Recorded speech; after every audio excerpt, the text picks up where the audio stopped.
Okay, so if you can hear and see me okay, say no sound.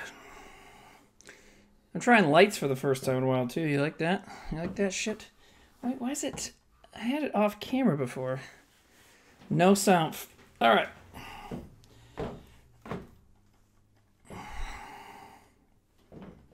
Dude, where was this before? It was, like, fine, and now you can see it. I haven't used lights in a long time, and Nate reminded me that I fucking have lights. Well, you can see the cord for it, but whatever. Let's try this. I mean, it doesn't matter. This is about movies, right? So it's like, part of movies is lights. I guess I could do this. Then you'll see the other one. No, you won't. All right, you'll see my big blue ball back there. It's not mine. You can hear? Yeah, well, if you're new, we've been doing this for years, and lots of times when a stream starts, people are like, I can't hear it, because there's normally some mic problem. But not when I'm by myself. I mean, yeah, there is, anyways. But excuse me, I burped. Anyways, I jokingly have people say, I can't hear you, when they can. I don't think these lights make me look like a fucking the Phantom of the Opera, or am I just fucked up? I might just be gross looking, you know.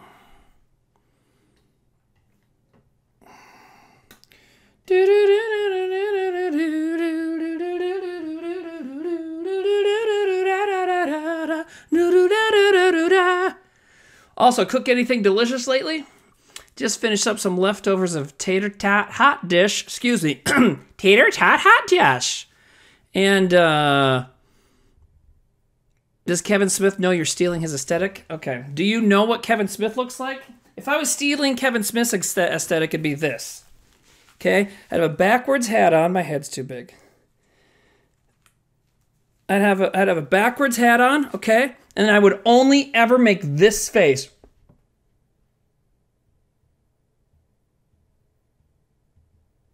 That's if I was stealing his aesthetic. This is a guy with long hair wearing a beanie, you shithead. Anyways, I was first going to talk about being nice, but that ship has sailed already. Anyways, you stand by it. I mean, yeah, that's the American way, and you also just proved your mail. So, anyways, so this is Timmy talks about movies.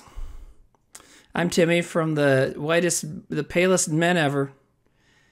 I'm stealing from Jason Mewes. No, because I know how to say official WKUK. We rated him once on Twitch, and he was like, hey, what's up, WKUK? I mean, a lot of people do that. They don't get it, but anyways. But anyways, so, yeah, so I'm going to talk about movies. There's a few things I want to bring up first. Sometimes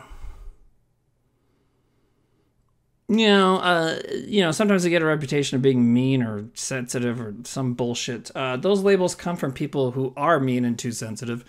And my main thing is that I don't put up with horse shit. And that being said, though, I have a few different brain worms that make it hard for me to deal with stuff sometimes. You know, I have ADHD, which means that I'm not always able to focus on a situation enough to like know what people really mean or what people are really talking about or something, which means sometimes I'm going to take something the wrong way because I couldn't fucking figure it out. And then also because that makes me anxious and I have bad anxiety, and then, sometimes I react more strongly than I intend to, okay? When that happens on chat, and it happens all the fucking time, I will apologize pretty quickly. Unless you're a shithead, unless you're a dick, okay? And for the people that think I'm too sensitive, first of all, if you're trolling someone, you want a reaction. And if I give you the reaction, when I give them the reaction they're looking for, then they turn into a victim, Nah, fuck it. You wanted this, and you wanted me to be pissed at you, and I'm pissed at you, and I'm really good at being pissed at people and saying great things when I'm pissed. So, fucking eat your dinner if you're gonna bake it. Or something. Whatever.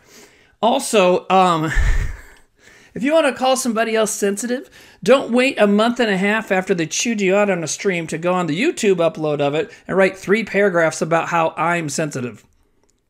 It's like chef's kiss. That kind of stuff is almost as great to me as, like, especially during like the first Trump campaign or whatever, when, you know, crazy people would like comment and say you're stupid but use the wrong you're. You know what I mean? So, oh, I'm talking about someone, I don't even remember their screen names or something, because that shit doesn't really matter to me. It just rolls off my back. Normally I'm going to get pissed, I'm fine like 10 seconds later. And, you know, people like to make a big deal out of it. And I like to talk about it because I want the fans to know, I want y'all to know, I fucking love you guys, and I love interacting. I wouldn't do this. We've got the movie paid for. Like, you know, things are coming along. We'll hopefully have more stuff we can talk about the movie soon, but like, at this point, I straight up don't need to do this. But I'm doing it because I like it and I like you guys, you know? So, like beans off a duck's back. Sure. Herb Welshman, you got one more. You said, should be Timmy talks about some guy's screen name he can't remember instead. Well, I'm going to talk about movies, so shut the fuck up. B, I saw you spamming a question, which that's the other thing. I was going to talk about some of the things that annoy me, and they annoy me to a degree that probably seems crazy or unfair, but that's just how it is. And so I feel like if I'm open about what annoys me and then I get pissed about it later, well, then everybody gets it, so it's fine. Then I move on like 4 seconds later. I hate it when people spam questions. Fuck that. I also hate all caps. Hi, Nate. Nate is Sam's brother, and he makes this shit work. You also, if a whitest kid stream on Twitch ends and 4 seconds later it's not on YouTube, you should yell at Nate. Just kidding. Please don't do that.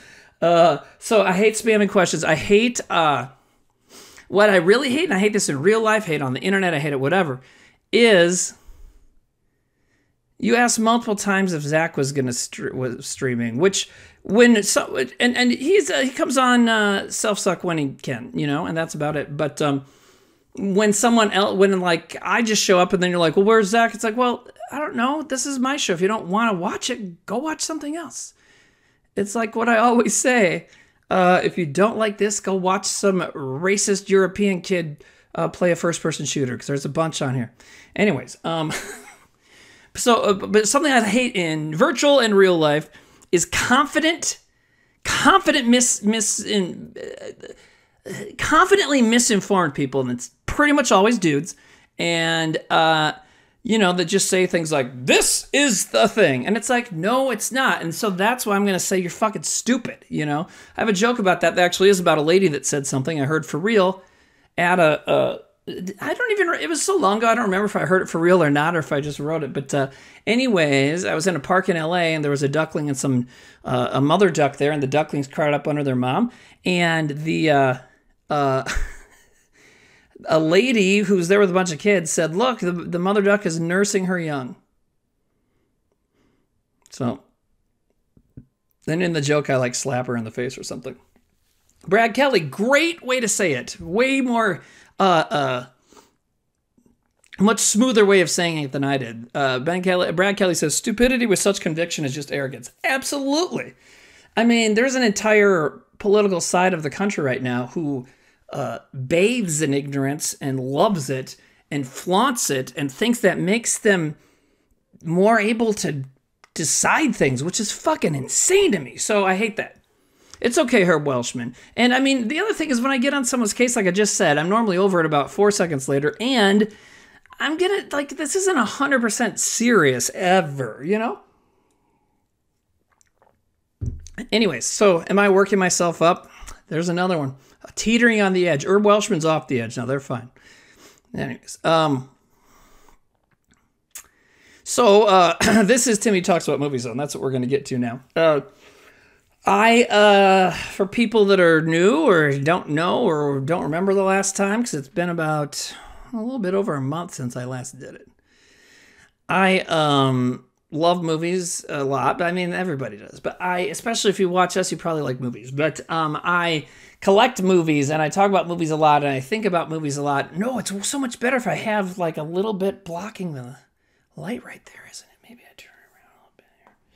Anyways, so I'm a fucking nerd about movies, and I'm a nerd about several things, but movies is one of them. And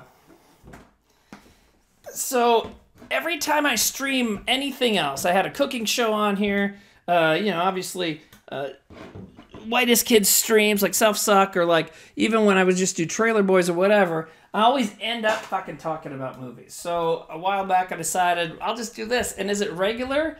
No. I think we're just not very regular anymore. I mean, I shit every day.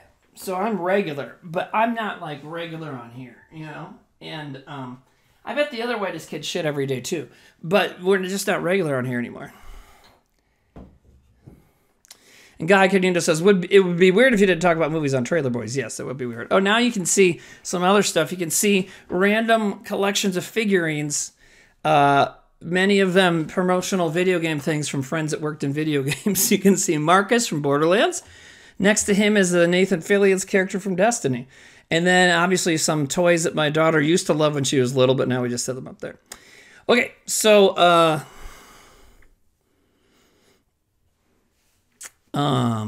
anyways, so I decided, well, what if I just sit here and talk about movies? And I do it, and then I think it's bad, but people tell me they like it, so if it is bad, it's not my fault. Blame it on your fellow fans. Yes, those are Star Wars Micro Machines. Good. That's almost about a movie, so good segue. Good story. When my daughter was like 4 or 5, I took her down to Des Moines to a big comic book convention they were having. A friend of mine booked me on a stand-up show there. It was a clean stand-up show, so I brought my daughter with me. She actually stood on stage with me and held my notes. And they had a full-size Rancor there. They had a bunch of other fun stuff. And they had a Star Wars trivia, or they had a comic book trivia contest. And the winner got a box of vintage Star Wars Micro Machines. I fucking won that shit hard. And my daughter even helped me answer the question. It was about Black Widow or something. She loves Black Widow. So I won it. And then some of the nerds that I lost to were very mad that we immediately opened the Micro Machines and started playing with them. So, anyways. Someone asked, what's your favorite puppet film? That's a good question. They say Muppets, Dark Crystal, etc. I would say Muppets, The Great Muppet Caper. I really, really, really love that. I really love The Muppet Christmas Carol. And what's up, Minnesota LG? How you doing? And, but they could, those first 3 Muppet movies are all great. Muppet Treasure Island is good too. And there's a lot of good questions, and I'll try and get to them all. But yeah, Muppets, The Great Muppet Caper is fucking awesome. I think it's great. I like sequels that kind of like subvert what was happening before and are kind of the same but different sort of rule and all that. And the fact that The Great Muppet Caper is like the Muppets they're telling you a story, and then they just act out the story. And they don't really ever come back from that, But it's pretty cool. Am I hyped for Dune Part 2? Hell yes. Have you ever seen any Ralph Bakshi? Maybe. And, here's something. I'm not going to make it a rule because I don't want to be too fucking authoritarian. But maybe if you're somebody who sees someone say they like a movie and your first reaction is, this person needs to know I don't like it. You know what? You're wrong. Take that energy and say and put it into a thought about something you like instead. Trust me, it'll make you feel better. Favorite Mel Brooks movie? I haven't seen a ton of them, but I love Young Frankenstein. I don't know if I've watched those old Ralph Bakshi Lord of the Rings anyways. But the Muppets. Okay, so someone asked, what is your favorite way to watch a movie? Well, it depends. I mean, I live in Watertown, South Dakota. Our movie theater has 8 screens, and normally those are Jesus movies and Paul Blart, that guy, and Pixar movies, So, we don't always get everything we want. But, I'm from South Dakota. But no, not Kevin Sorbo. Anyways, well, the Jesus movies, so that would be Kevin Sorbo. But I mean, he is in some of those, right? But anyways, I live in a fairly small, conservative, town that goes to Walmart too much. One of those. Anyways, but so we don't always get the movies you want. So, I mean, to me, I don't know why I just went out of focus. To me, a big screen, no matter where you are, the biggest screen you can get, the best sound you can get, low to zero lighting, and shut the fuck up. That's the best way to watch a movie.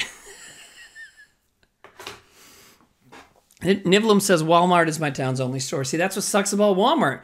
And that's sort of true here too, but there's still other stores you can go to and they don't, Someone just dissed Terminator 2, so fuck them.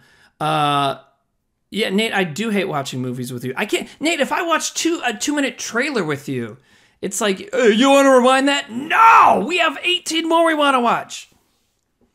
Dylan says, Timmy, I'm a librarian. Do you support your local library? Yes. Yep. I always have had a valid library card. I almost always got a book from the library somewhere around, yeah. Okay. Herb Welshman says, don't get mad at me, but did you see Barbarian? Why would I get mad about that? Like, first of all, I'm not mad that you were asking where Zach was. I just think it's weird to tune into someone else's stream and then ask why someone else isn't there. But, Nate says, who's anti-library? Do you, Florida? A lot of people are. But anyways, you didn't know Zach directed it? Yeah. So that movie is fucking awesome. And Barbarian, I loved it. I read, he let me read his script a little while before the movie came out, like a year and a half or 2 years. And I thought it was great. I loved the script. And when the film came out, it was almost exactly the script, which is, that's a big fucking victory, especially for one that gets made with, released by a studio. So, yeah. But, and he's working on another one, and, that thing really, Barbarian really kind of just jettisoned him into a great career, which is awesome. People ask me about other new movies. I haven't seen very many new movies. I don't watch new movies a whole lot. Here we go. Knock Beyond Good, this is episode 4. So, good job. Anyways, yeah, just because the other ones aren't on YouTube yet. It's just because Nick gets busy and can't put them up right away. All right, so, man, I get distracted by the questions because I do have stuff I wrote down to talk about. Okay, first of all, I don't see a lot of new movies. I did go to the movie theater last night. Here in South Dakota, it was $5 Tuesday, and the giant refill bucket was 99 cents. Didn't want to eat all that, but shit, it was 99 cents. But my daughter and I saw the re-release of Wizard of Oz. So I'd never seen the Wizard of Oz on a big screen before. Fucking amazing. It's so fucking good. And I also shushed like a 3-year-old girl. I shh, and then I dissed her, and she was like, okay. And then she was quiet for a little bit longer. But you know what? Fuck them. Like, the thing is, I told my daughter later, I'm like, I shushed that little girl. And she's like, well, why? She's like, here goes dad again. I was like, well, because that's bad parenting. That's what sucks about that. Not just like telling your kid to be quiet at movies. Hold on, this is really bugging me. Not just telling your kid to be quiet at movies, but like, they're not respecting anything. It's like, we're just being raised as every single place you are, no matter where you are, it's about you and your phone and your opinions. That fucking sucks.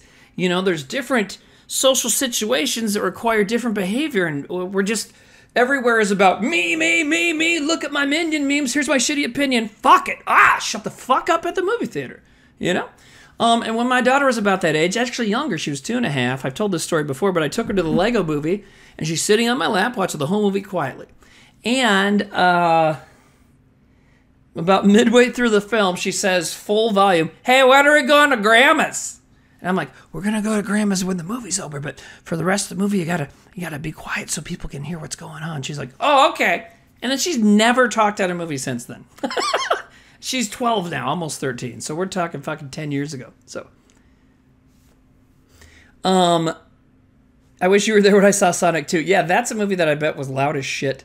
Got to be a little mellow with the kids, let them have their fun. Okay, but see, that's bullshit.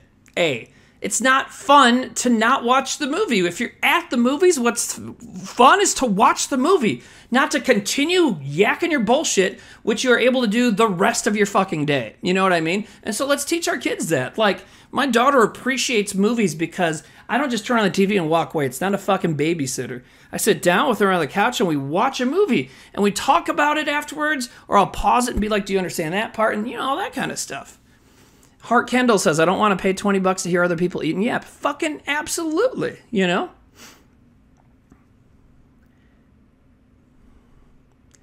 Gurgle Groggle says, some kid in my theater yelled, Sonic's dad's dead during Sonic 2.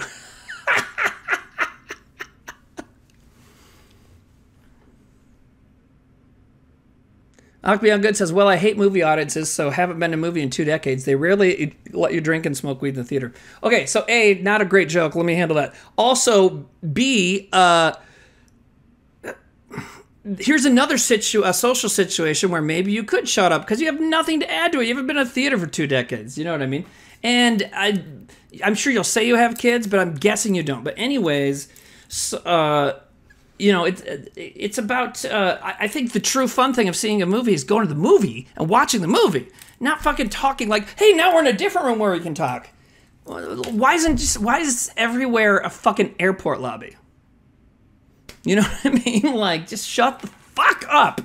And I mean, and I think it's good to teach your kids, like, here's, you know, like when I showed my daughter 2001: A Space Odyssey this summer when she was like 11, maybe, she might have already been 12. But, you know, we're watching 2001, and she, and the scene, which is very, very quiet, there's no music and hardly any other sound effects going on, where towards the end where he's about to unplug the computer thing, she goes, you know what's cool is in other movies they'd be playing some sort of tense music right now, but this, they're not doing anything, and it's so much better. And she's fucking 11 or 12, and that's some really great, you know, art literacy, pop culture literacy, cultural literacy, whatever. She's not just watching a thing with her eyes glazing over, wondering when she can tweet next. She's intaking something and thinking about it and using it to generate thoughts and ideas. That's fucking awesome. You know what I mean? So, you know, it's so when you say it's fun, well, to me, you should teach kids, like, this is what's fun. Like, going to the movies is fun because of the movie, not because you have a fucking voice. You know, we're just so obsessed with ourselves. It drives me fucking crazy. Anyways, welcome back to the show where I put a camera in my own face for 2 hours and make you watch it.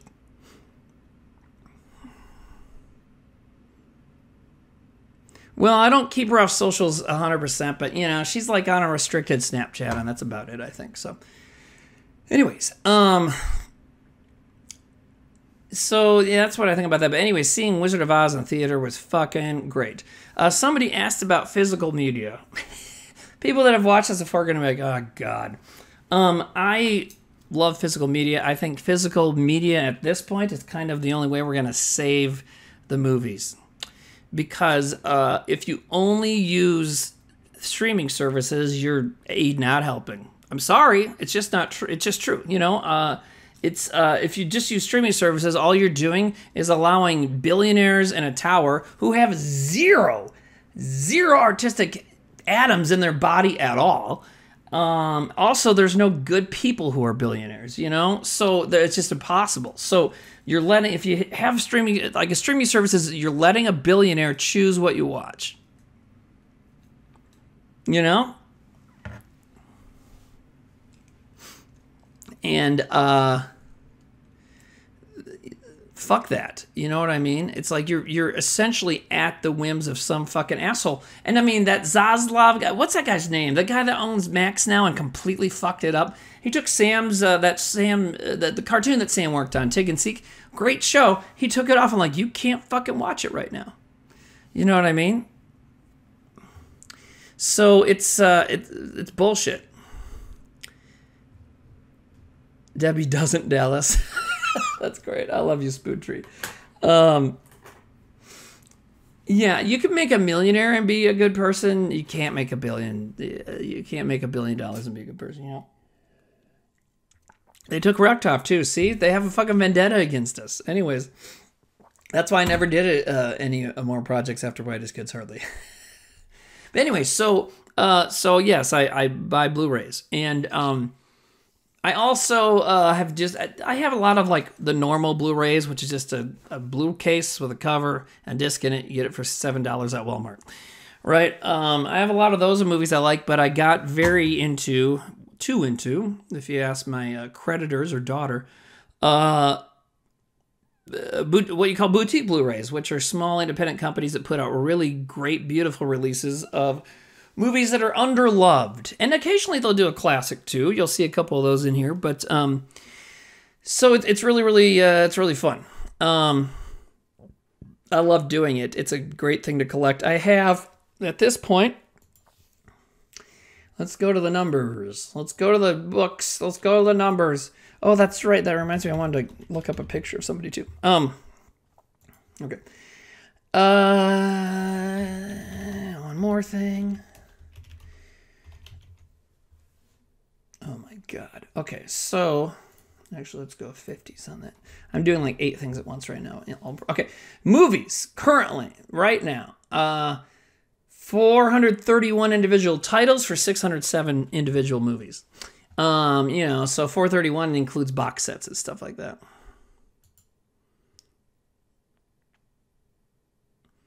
Existence, yeah, I have the cool Existence. I think I showed that on another stream. But I've been buying a lot lately, and I need to cut back. But God, it's fun. And I'm going to show some that I got tonight here. Let's just start with that. So, first example. Okay, I was talking about how they do lesser known movies, something underseen, or just weird shit they find on film and like put it out there. And what they'll do is they'll put it in beautiful cases. They'll get artists to do it. And in this case, the Cauldron Films hired one of those poster artists from Ghana who make those crazy movie posters. And they did the cover for Top Line. So look at that beautiful fucking cover. That's totally insane. I haven't watched this yet. But and then the back cover is the actual cover of the movie. And so that is Franco Nero. And basically, I haven't really watched this yet, but I know it's like some sort of rip-off of Indiana Jones, obviously, and has aliens involved and stuff, and so it's like a slipcase thing like that. This is from Cauldron Films. I'm excited to watch it. I love Franco Nero. He is, if you know much about spaghetti westerns, he's Django, the original Django. No, I've not seen Thanksgiving. And so, weird little movies like that. And so I'll blind buy stuff, meaning stuff I've never seen before all the time. But also when they make a great release of something I love, then I'm really into it, which is why I pre-ordered this and waited months for it and was so excited when it showed up. But I haven't watched them yet. But look at this fucking thing. This is from another great label called Arrow. Arrow's a lot bigger than something like Cauldron. But, this is fucking cool. And it's got both Conan movies in it. It's got like posters and stuff too, which is cool. I don't really care about that. I care about a really great package for the movies to sit in, good presentation of the movies, and then they have a booklet, which is great. I love that stuff, But yeah, so then they have both the movies in it. Very, really cool, And I always get a little self-conscious when I show movies on this, all my stuff I bought. 'Cause I'm like, is this lame? Is this like one of those unboxing videos? Because the last thing on earth that I want to be is a guy that does unboxing videos. That is the dumbest shit in the world, and I just reminded myself that I want to do a parody unboxing video. I've meant to for years and forgot to, but I want to do an unboxing video of a box of Nutter Butters. Not Nutter Butters, Nutty Bars, the Little Debbie ones. So anyways, so that's kind of a couple examples. And, also there's a community online. The thing the internet is good for is connecting with people. The internet's not good, in my opinion, because it lets you tell people what you think. Ugh. But it's great to connect with people. And so I bought these from a guy, and they're in really good shape, and I can't wait. I've seen part of the first one, but so a pair of Burt Reynolds movies from the 50s or 60s. These are the guy that shipped them to me, put them in these plastic things. I haven't opened them yet, but White Lightning, and then its sequel, Gator. The pre-mustache Burt Reynolds, looking fucking hot. Then post mustache, also good. Someone just mentioned that Franco Nero's in Django Unchained. Yes. And speaking of Tarantino, the reason I know about this is because he uses the music in Inglourious Bastards. So, and like those are a safe bet. Even the ones I haven't seen. The safe bet, I'm going to like them. The art looks great. Fucking awesome. Hold on, let me read this comment. Rosalind Dankins says, had to step away and the topic has since shifted, but Timmy, you're such a good parent for real.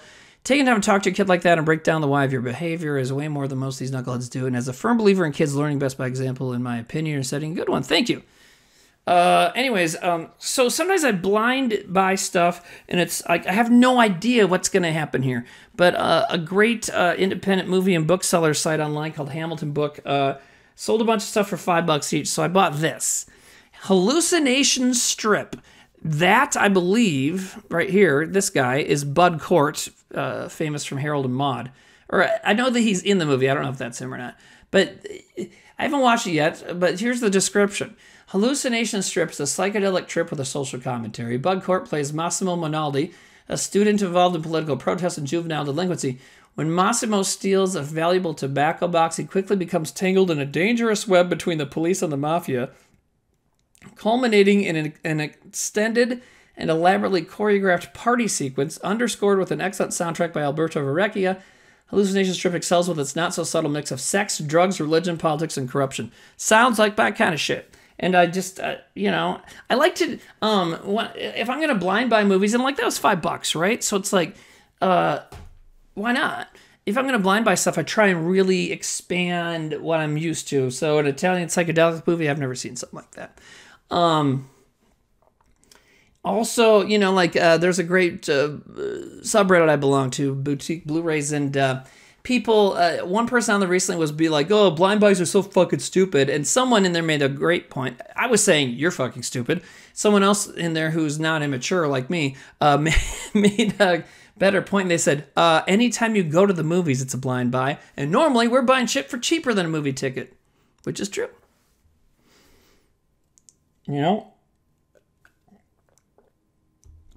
And a lot of people like to assume movies are bad or whatever. Another thing I love about all these boutique Blu-ray things is they understand nostalgia. They understand that people will like something just because they recognize it, which is too bad. But they turn it in on a good way because they'll find stuff that's nostalgic, but it's also maybe a lot better than you remember. Or you're nostalgic about it for certain reasons, but you never actually saw it. Then when you see it, you're like, oh, this is great. Here's a good one. If I'm 40, almost 43, I'm 42, almost 43. And if you're around my age or older, you know about going to video stores and seeing a video and seeing the cover of the video, often a horror movie, and it has nothing to do with what actually in the movie, right? And one of my favorite, someone just asked if I'm a fan of horror movies. Fucking buckle up. One of my favorite things, my favorite example of that is Chopping Mall, right? See this cover? Fucking great. None of this happens in Chopping Mall. You know what I mean? Spoontree says the anti-blind buy thing gotta be someone who doesn't read books, which are always blind buys. Excellent point. Anyways, so Vestron put out Chopping Mall, and here's the thing. Everybody my age remembers Chopping Mall, seeing Chopping Mall at the video store, right? But a lot of us have not seen it. When I did see it, you know what's up? Chopping Mall is fucking terrific. It is like a prototype 80s horror movie, and it was made later in the 80s. I think it's like 86 or 7, something like that. But 86. But it's got stupid younger people. They're not teenagers necessarily. They have jobs and stuff, but they're like, maybe 19 or 20. So it's got dumb young people. It's got drinking and partying. It's got boobies. It's got really great practical effects. And it's not necessarily scary at all, but just a lot of fun, spooky stuff going on. So, it's got Chopping Mall is one of the best head explosions in film. I think it's like Scanners, Chopping Mall, Boobies. So that's it's a very fun one. So that's one other reason I liked it. And then I've talked about this label a lot, but to me, maybe the best boutique label is Vinegar Syndrome. Their packaging is impeccable. The way they remaster movies, all the movies look amazing and sound amazing, which is even more of a feat for them, because a lot of the times what Vinegar Syndrome is getting is like weird, never seen shit. They've done several movies where they found the film and like put it back together and put it out there, you know? So this is one I got from them recently that I can't wait to watch. It's called Alien Private Eye, and I'm assuming it's about a private eye who's an alien. You know what I mean? And the cover is awesome. Oh, there's even... Oh, man. That might be TOS. I better cover up part of her boobie. Vinegar Syndrome started as putting out vintage porn, so they have no qualms about putting titties on things. But yeah, you know, it's great. And then I think I switched it. A lot of these places will then put a... like, they'll have the cool cover that they had someone do new, right? New art. But then you can flip around the cover and have the old school version, right? In a lot of cases for something like this, it's what was in the video store. So I like to, if it's in a slipcover, I'll keep that on there, and then I'll flip around the other one to have the original thing. And look how stupid that is. That's great. You know, so I love that about it. And, you know, this is going to be a fun movie to watch. And one thing I've become sort of obsessed with is regional lost ninja movies, because there are so many. It's weird. It's like, I feel like there's got to be one and up from almost every state. What I'm talking about is someone normally in the 80s, maybe late 70s, that knows a little bit of karate, makes a ninja movie wherever they live, and normally only costs like $1,000, maybe $5. And then they get it put together. It might show it in their town's theater. Maybe they have a very small VHS release, but it kind of gets lost to the sands of time. And then a label like Vinegar Syndrome or somebody else, Garage House Pictures, will find them and put them out there. And so Treasure of the Ninja, which was shot in Ohio. One I got recently, which is really worth checking out, Justice Ninja Style, which was made in DeSoto, Missouri. And you can tell, like, what's cool about that, you can tell no one in it's a good actor. The martial artists are not that great either. They're like white dudes in Missouri, you know, no offense, but that's probably not where the good martial arts are going to come from, right? But the cool thing about that, excuse me.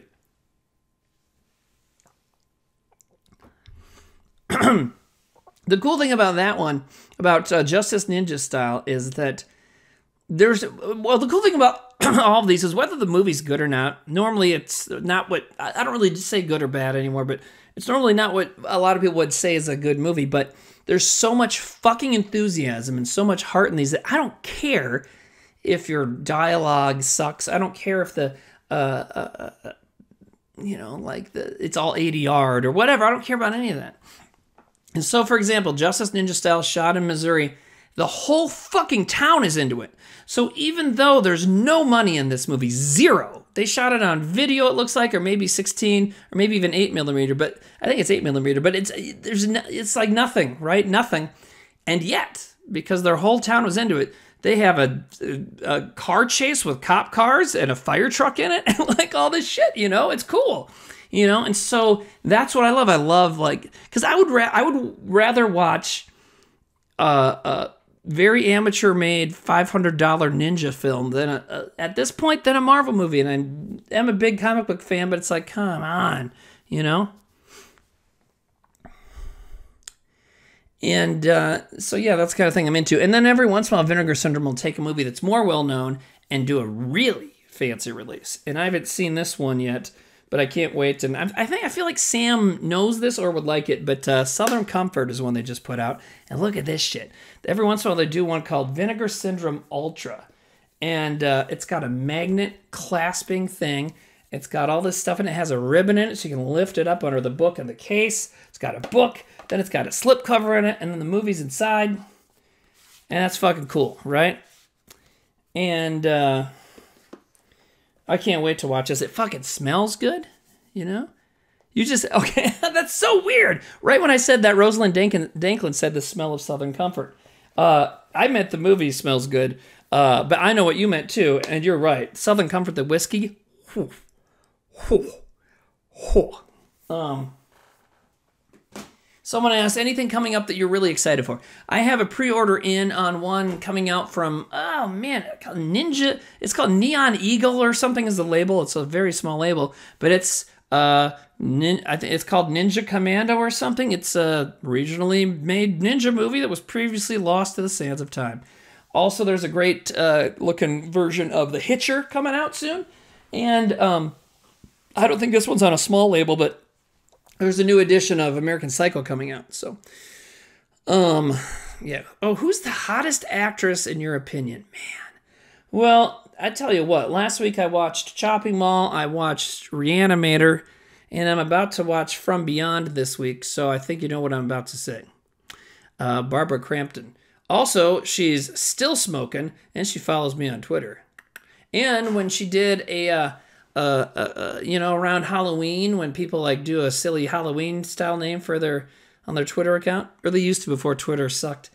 The year Barbarian came out, Barbara Crampton changed hers to Barb-Arian. That's pretty good, right?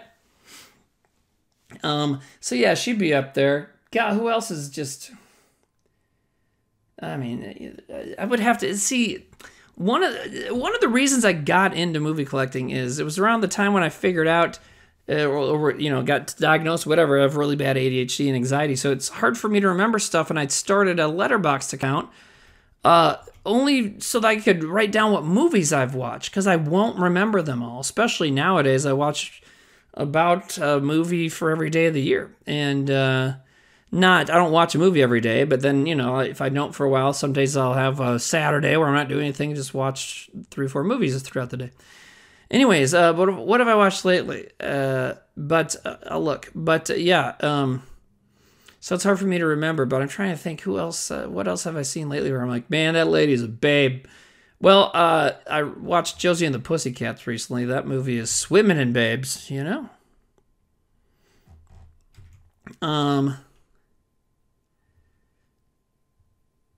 Framed Roger Rabbit? Jessica Rabbit, right? Prom Night, Jamie Lee Curtis in Prom Night. Marissa Tomei, she's totally a babe. Very cool. She seems very cool, too. You know what I mean? But yeah, so that's just a few of the movies I bought recently. I've got a large amount I've bought recently, and I'm still waiting on some, like that one I mentioned, and what else I got coming? 5-card stud, Blue Velvet, Scanners, but that's just because Criterion just had a sale. Some really cool editions of Puppet Master and Tourist Trap from Full Moon. And the other thing that Full Moon had on their Valentine's Day sale is a grab bag, which is going to have collectibles and movies in it. And I don't know what the movies will be. I'm fucking stoked for that. Oh, Brad Kelly says Linnea Quigley or Barbara Crampton. Yeah, I think, I don't want to judge people by their looks, but I personally, to me, Barbara Crampton does it for me more than Linnea, but Linnea seems to be so fucking awesome. And in both their cases, it's like, yeah, you want me to get naked for this movie? Hell yeah. And they'll still do it in their 60s. Fucking good for them. You know what I mean? Halle Berry does still look incredible. You're right. John Wick 3 looked great. A lot of... Anyway, back to horny talk. But,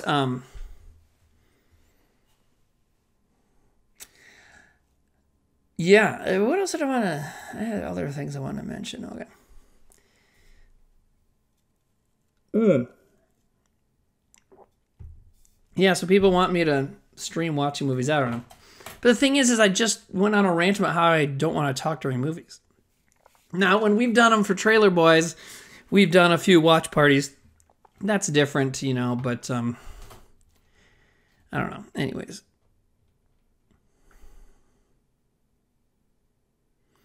Yeah, see, JSBX fan says, Ben's so tough to make room for Blu-rays, they have to be choosy. Well, not long after I started collecting Blu-rays, I bought a house.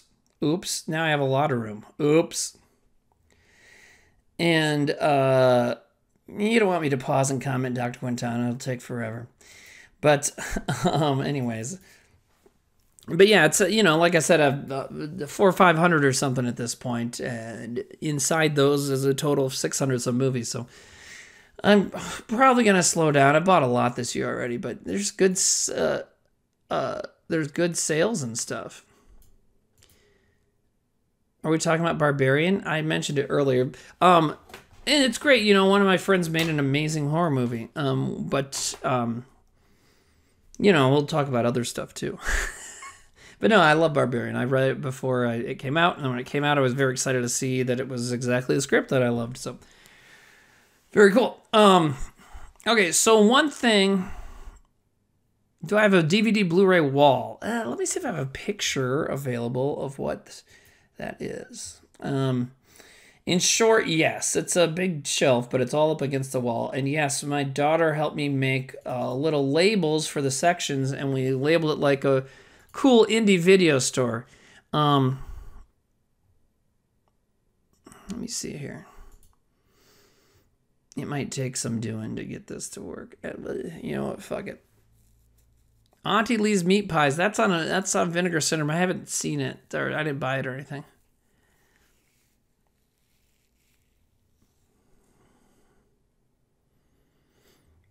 Someone says, I'm sure this has been asked 100 times, what band is the poster on the back? No one else has asked, but I'll show you. Ready?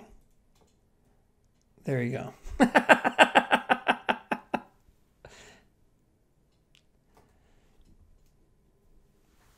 And see that container on the ground over there? That's filled with roaches that hopefully are fucking, because I'm trying to breed them to feed to our lizard. I said bush at first. It'd be really funny to have a poster like that, but it's like you don't notice until you're very up close that it's all 3 George W. Bushes. And it says Bush. So one thing I wanted to bring up is ritualistic movie viewing. We have a bearded dragon. Is that TMNT3 in the bottom right? No, that's from the Coming Out of Their Shells tour. I've heard of the Greasy Strangler. I haven't seen it. I do have a Dubia box, yes. I'm grateful of roaches. What can go wrong, right? God. And I drilled the holes in the lid myself. Roach fluffer, that's wild. That's funny. So one thing I wanted to bring up is movie rituals. And I don't mean... Well, there's lots of ways to have movie rituals, but I'm talking about ritual watching. And when I mentioned this, when I was like tweeting about, hey, I'm going to do the stream on Wednesday... someone mentioned, like, I always watch, I forget what movie they said. Oh, I always watch Bubba Hotep on Halloween. Okay. And that's cool. I mean, a lot of people have those rituals. I'm going to watch this movie on this date. And definitely want to talk about that too. But what I get into even more than that is watching movies on, like, the dates they take place. Like I mentioned in one of the little promo tweets for this, is I missed it last year, but I normally watch the Texas Chainsaw Massacre on August 18th, because that's when it takes place. I watch Halloween on Halloween, My Bloody Valentine on Valentine's Day. There's more that I'm thinking of.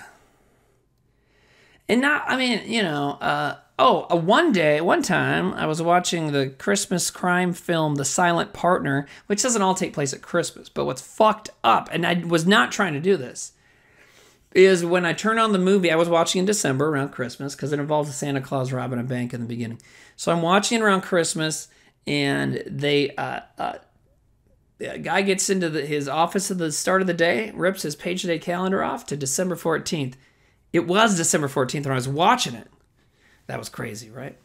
Back to the Future, you could do the ritual days for, that kind of stuff. But then, the flip side of that is if you just have movies you like to watch on certain days, like on Halloween, I do watch Halloween. I'll watch, sometimes I'll watch it at a different point because my daughter likes to watch it, so I'll watch it with her. And maybe, but on Halloween, I'll always watch something classic scary, Frankenstein or The Fog or Night of the Living Dead, I'm trying to think of other movies, because like saying I want to watch this movie on this day, that's cool. But yeah, the thing about watching stuff on the day they take place, I really like. And God, there's another example. What the hell was it? Should have written it down. I didn't. There's a couple of good ones though. I think Texas Chainsaw is one of the best examples. Yes, Back to the Future is a good example too. You know, movies where they make a point of telling you what day it is. You know, it's kind of fun to then, okay, well, I'm going to do that. I feel like I have more to say about that topic, but I'll move on for now. On the Blu-ray, boutique Blu-ray board that or subreddit, whatever you want to call it, I'm bored because I'm old. Mean Girls on October 3rd, yes. Groundhog Day, yep. See, the holiday ones are good too. The movie April Fool's Day I watched on April Fool's Day one year. It's not that great though. Yeah, Groundhog Day is great. God, there's other ones. Oh, and there's ones that you wouldn't think are about a certain day, and then they are, and it's pretty great. Yeah, Leprechaun Revisit. My daughter, I was in New Orleans last year and went to this amazing bookstore called, I think, Acadia Books, and it's just stacks of books. My fat gut, I had to squeeze through part of it because my fat gut was going to tip over all this guy's book stacks. But I found a DVD collection of the first, a box set, and I normally collect Blu-rays, but whatever. It was a DVD box set of the first 5 Leprechaun movies for $5. I was like, I have to buy this. And I almost left clothes behind just to fit it in my suitcase, you know?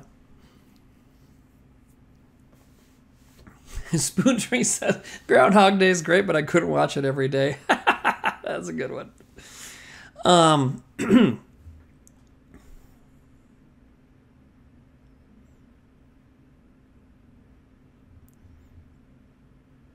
Well, I haven't watched the Leprechaun movies with her, so I'll explain Leprechaun in the Hood later. I mean, what's there to explain?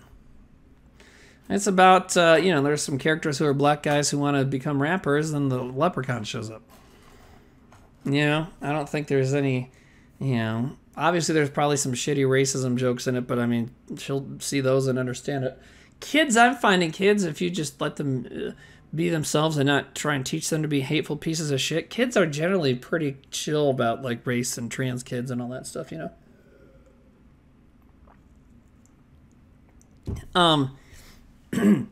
Colby Like the Cheese says, I never saw past 3, should I? I think Leprechaun 4 and none of them are, they're all much cheaper looking than you'd expect. But Warwick Davis is having a fucking great time being the Leprechaun, definitely. And I think the best ones are 1 and 4 and 5. I've only seen through 5. Now they made a 6 that's actually Leprechaun in the Hood 2, or Back to the Hood or whatever. And then there's there's 2 Leprechaun prequel-y things, right? Or reboot or something. But yeah, those are fun. But anyways, yeah, the certain days, that's interesting. Okay, so moving on. The boutique Blu-ray board I'm in, someone posted today that one of their, I love movie collectors because everyone's a fucking freak, okay, including me. But someone said, this year I'm trying to acquire every Nicolas Cage movie, and I'm at 15 already. And I mean, especially in the last 10, 15 years, there's a lot of Nicolas Cage movies. So good luck to that person. But it made me think, who would I do that for? And who would you guys do that for? Who's an actor, actress? And we're not talking about directors and stuff like that. I have most of the Coen Brothers stuff. I have all of Tarantino stuff, I think, or almost all of it. That's one thing. But is there an actor you'd buy every fucking thing? Nathan Fillion, okay, that's a good choice. So I was looking at what I already have, and I have this app that keeps track of the movies I buy, but and there's a search function on it for a lot of different things, but I don't think you can search by actor. But when I look at it, and I have a lot of Jean-Claude Van Damme movies because I love 80s action movies, but also he had this resurgence where he in the mid 2000s, early 2010s, he really fucking brought the noise to some amazing direct-to-video action movies. Yeah, I have a bunch of Bruce Campbell movies, but he hasn't done a ton, honestly. Franco Nero, who's Italian, I have a bunch of his movies. I also, for some reason, a lot of the movies I buy, especially ones that I blind buy and haven't seen them before, often Willem Dafoe shows up. I don't know, he just does. He's just there, you know? And but when I really think about it, and I think about the movies that I think about like the movies that I like and that I watch a lot of, and the kinds of movies that I have a lot of. I really like horror movies. I have horror movies from just about every decade they've been making them. And so, but there's a couple people that that are in a lot of these movies that I definitely have. And so I think if I really think about it, the actors that I collect the most are going to be these two fellas. Give me a second. But it's probably if I were going to count how many movies I have of X person, it's probably no contest. These two gentlemen. So let me, and some of you, the smart ones are probably already know who I'm talking about, but none of us are smart. Let me see here. Did they change some of the things? No, okay. All right. Oh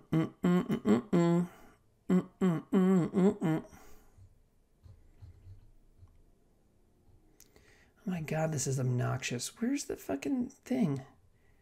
There we go. Okay.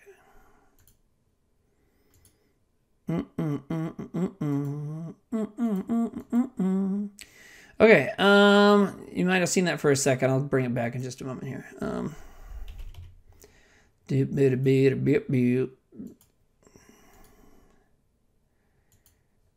Okay, there's one. Okay. And here's the other one. Well, that's way too big. There we go.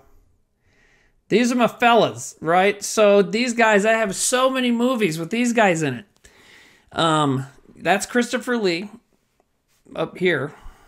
Okay. And over here, that's Peter Cushing. Now, most people recognize them with a lot of wrinkles and less hair. Because over here, we've got Saruman / Count Dooku.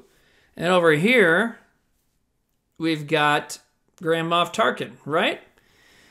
But yes, Hammer horror movies. I have a bunch of Hammer horror movies, and these two were in a lot of them together. They were good friends in real life, and they're fucking awesome. And the movie with Lee, Cushing, and Price, The House of... I don't have that one. I haven't seen it. Something. Anyways, Scaramanga, yeah, he also was that character from James Bond. But here's the thing, and you can tell by looking at the picture of Christopher Lee. God damn, right? Shit. And if you watch Hound of the Baskervilles, which is a Hammer-produced Sherlock Holmes story, obviously, from the 58. Cushing plays Sherlock, and he plays Henry Baskerville or whatever, and he's fucking smoking in it. The guy that plays Watson is another great actor. He was in a couple horror movies, too. I can't remember his name. Andre Morell.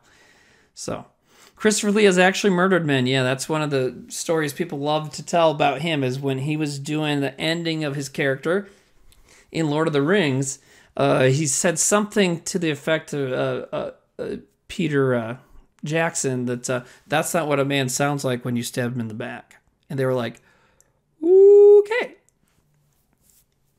So anyways, if I'm honest with myself, these are the gentlemen who I probably have the most movies of. That's just how life is.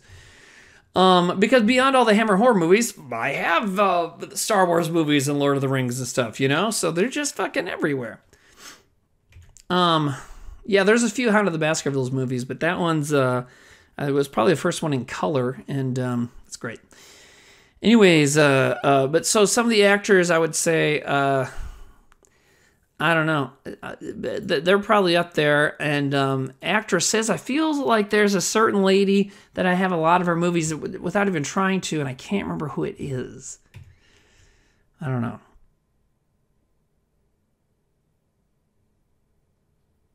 Zigzag Zoom Man, good point. He killed men, didn't murder them. Murder is when you kill someone illegally. All right. I mean, yeah, you gotta, yeah, all right. Okay, what else did I have here? I didn't have any. I don't really know what I'm doing anymore. The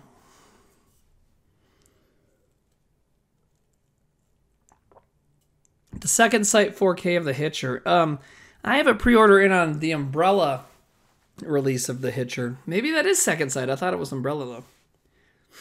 The murders he did with his metal band. Yeah, when he was like 80 and he did metal. What a fucking guy, right? But yeah, and that's the thing is like, I feel like every time I do this and I talk about the Blu-ray thing especially, more people are into it and more people know what I'm talking about and know about the different labels I mentioned and all that stuff. And I think it's like becoming a cooler thing to do. And I honestly think part of that is that people want to have control over their entertainment choices. And that's what this is about. You know, it's also about me loving to spend money on goofy shit and me loving to watch movies. But it's like, while, yes, a lot of the movies that I showed you are like weird, unknown genre movies and whatever, I also have a lot of classic stuff that I like, you know, that everybody likes. But the point is, no matter what it is, I can pick it out. You know, I don't have to depend on someone having it. Or the other flip side of that is I don't have to sift through fucking 147 tax shelter fake ass shark movies on Amazon in order to find one good one, you know? I can just go over to my shelf and pick it out. And let me find some of the pictures of my movie shelf because the labels are really fucking great. And I feel like I put them on Instagram or something at some point, but maybe not on the one you guys can see. Let's see here. I have another Instagram that's just my dick. That's why I said that. But, yeah, where the fuck is it? Oh, there we go.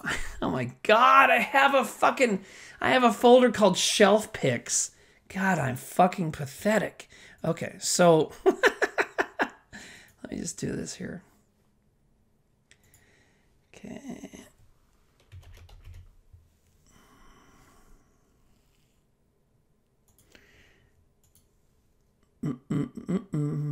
Beep, beep, beep, beep, beep.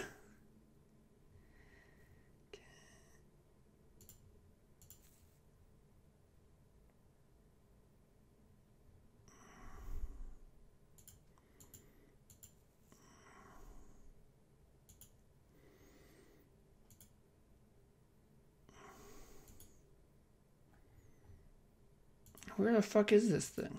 There we go. Yes. Okay. Beautiful. Buffle. So let's transition. All right.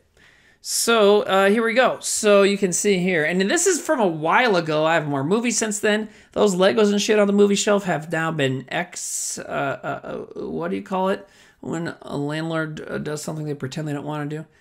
Evicted. Those things have been evicted.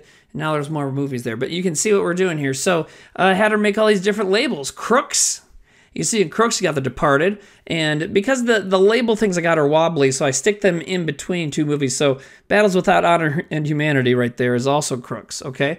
But so Battles Without Honor and Humanity, those are Yakuza movies. Then you got The Departed, Godfather, Heat, Inside Man, The John Wicks, Out of Sight, Miller's Crossing, and now there's a lot more weird shit in there because this is before I really went nuts with the movies. But, well, I'd already been going pretty nuts. Okay, then you got Scum. And in Scum, you've got, like, Assault on Precinct 13. You got Cheap Thrills, Deadbeat at Dawn, which is some movies just about fucking scumbags where they're not necessarily a cop or a crook or whatever, but they're just kind of a shithead, you know? Repo Man's in there, Wild Things, you know? Beyond that, you got Detectives, which is obviously that's a kind of, you know, goes without saying, I think. Moving on. Freeway. I should get Freeway. That's a great scumbag movie. Okay, what do we got? We got Aliens. Obviously, Alien and Aliens. Close Encounters. Dark Angel, which takes place on Christmas. That is a Dolph Lundgren alien movie. E.T., you know, a lot of the famous ones. So there's a lot more in that now. Lots more. A lot of weird shit. Obviously, Alien Private Eye will go in there. But The Hidden, which is a great Kyle MacLachlan movie where he is a detective looking for an alien, you know. Guns and Muscles, which is now, all of these are much bigger now. But Guns and Muscles have got Avenging Force in there, Commando, an older version of Conan the Barbarian before that one came out. Hard Target. Excuse me. Hard Ticket to Hawaii, which is fucking fantastic. Showdown in Little Tokyo. Stone Cold, which is amazing. Then you got Fists and Feet. So that's like action movies that are more that kind of lean pretty hard on martial arts, but were not shot in like Hong Kong or China. Then Hong Kong is for Hong Kong action movies, and that now has its own shelf, like a whole row of this, because fucking shit. HTTH is nutso. I don't know what that. Oh, Heart Ticket to Hawaii. Yeah. You know what? So quick, little weird, whatever. Let me move on first. But I want to come back to the. Who's that guy that makes the Hard Ticket to Hawaii movies? He was like a hornball.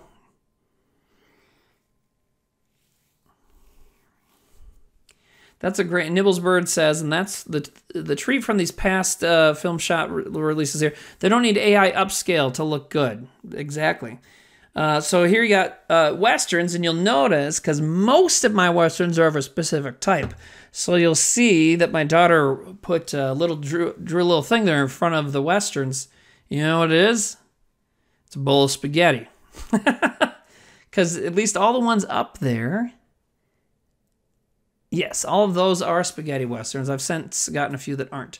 But, and Man, Pride, and Vengeance is technically Spanish, but whatever. Big Gun Down is awesome. Big Gun Down is fucking awesome. And The Mercenary is really great. That's another Franco Nero one. And some of the best songs from the soundtrack of Kill Bill are from The Mercenary. Okay, then one of my favorite categories, ninja, plural. All those regional ninja movies, and there's not a ton in there at this point, but now there's a lot. This was like a year ago, this picture is from. I'll try and get new ones for next time I do this. So one of them in there, though, this big one is New York Ninja, and that is one where Vinegar Syndrome found the film canisters, and they did not find a script or the sound. So they just took the images, and a guy edited them together as best he could tell to make a story, and then they brought in a bunch of cool B-movie actors to do the voiceover. And what they did is they tried to read the lips and figure out what they were saying. So, they got like Don the Dragon Wilson, Cynthia Rothrock, Michael Berryman, all these cool people. And they're not trying to do a parody thing like that fucking movie everybody always... There's always one person that brings up that stupid fucking movie whenever I talk about martial arts movies because they haven't seen any real ones, but yet they need to make it sound like they're an authority because it's the internet. So they need to make it sound like they're an expert despite only having seen Kung Pao the Fist Chicken or Fisting a Chicken, whatever. Cynthia Rothrock was cool. Disagree. Cynthia Rothrock is cool. She's still around, and she does, like whenever Vinegar Syndrome puts out one of her movies, she does all the interviews and shit for it. She's awesome. Okay, then next up on the shelf here, you got Question Mark, which is exactly what it sounds like. Just the weird shit. Billy the Kid versus Dracula's on there. Action USA. Night, with a K. Night Riders, which is a George Romero movie, the guy who made Night of the Living Dead and Dawn of the Dead and Day of the Dead. Night Riders, and that's about Ed Harris and his friends are these people in modern day. It's shot in like 82 or something. And they travel around, and they're like a Renaissance fair, but they joust on motorcycles. Am I a trauma guy? Not really. But yes, Night Riders is really good. Way underrated, absolutely. My only beef with it is it's a little too long. It's like 2.5 hours long, but it's great. Six String Samurai's in there, Tammy and the T-Rex, okay. And then Mad Science is another great category. Universal Soldier 1. No, I don't have that one yet, but Universal Soldier Regeneration and Day of Reckoning are really great. Those are in there. Us and Get Out and Us are both under Mad Science. Jurassic Park. Everything Everywhere All at Once. So basically, we have all these crazy categories, and so but most stuff can fit in something. It's just going to be a little different than you might think. Is Margaret as into the movies as you are? She, sometimes she just wants to watch some fucking Marvel movie on Disney Plus because she's a kid, and that's fine. But she does enjoy watching weird shit with me. She's watched most of the Jason movies. She's watched one of the cheapest and most underground regional ninja movies I have is called Treasure of the Ninja from Ohio, and it's this guy who's a black man from, I think, Harlem. He grew up in New York, but he moved to Ohio to do film school and ended up learning martial arts and made a ninja movie, and it's like shot on Super 8, and like there's zero money. It's like The airport lobby is just the lobby of his college, and when they're on a tropical island, they're just in a park at his college. And the fight scenes, because they're shot on Super 8, Super 8 film does not have a soundtrack. You can't put sound in it. So he just used his mouth, like like that. And I loved watching because Trevor used to do that with, like, when we would read through a script, he would like sometimes make the sound effects when they were going to happen, you know, just to kind of like, it's just so we knew. Spandex is the last category in this picture. That's obviously superhero films. And then last one I have a picture of, Bad Futures. Great one. That's, movies where the future's bad. Bill and Ted, debatable about that being in there, but I mean, honestly, Bad Futures kind of involves time travel as well. And, I mean, Bill and Ted are trying to prevent a bad future, right? But you can see in there ones that obviously belong. Blade Runner, Children of Men, Mad Max, Matrix, Planet of the Apes.